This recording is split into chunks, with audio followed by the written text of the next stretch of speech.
Saya dapat istri orang Sunda, Pak. Saya agak kurang setuju, Pak. Bahasa Sunda istri itu ternyata pamajikan. Oke, sebagai orang Jawa yang mempunyai istri orang Sunda, saya akan apa ya? Gue Apa? pamajikan itu bahasa Indonesianya apa? Istri.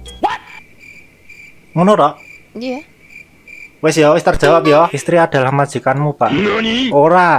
Ora, tapi pertanyaanku, lah ngopo wong-wong Sunda nganggo jenengku ya pamajikan ya? Filosofine kok ngendi? Bahasa tengah malah ngeri bajah, makanya keras seperti bajatinya bojo.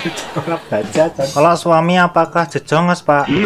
Bu suami bahasa Sundanya apa? Salaki.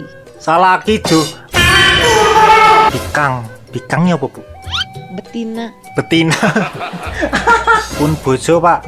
Yen pun bojo apa? Lebih lembut apa ya? Bentar. Lebih halus ngono ya? Halus. Oke, berarti pun bojo, pamajikan, ada yang bawa lagi nggak? Kayaknya itu deh udah. Oke, ya wis lah, serasa ngajarin mer. Udah deh, Bu. Udah. Udah. Yo, Kamu kita nggak bahas yang tadi jojongos itu? jojongos sudah toh? Enggak, kamu tahu artinya jojongos apa? Jojongos apa? Kayak orang yang disuruh-suruh gitu. Iya, itu tahu aku. Tahu aku. Tahu, guys. Oke, wes close.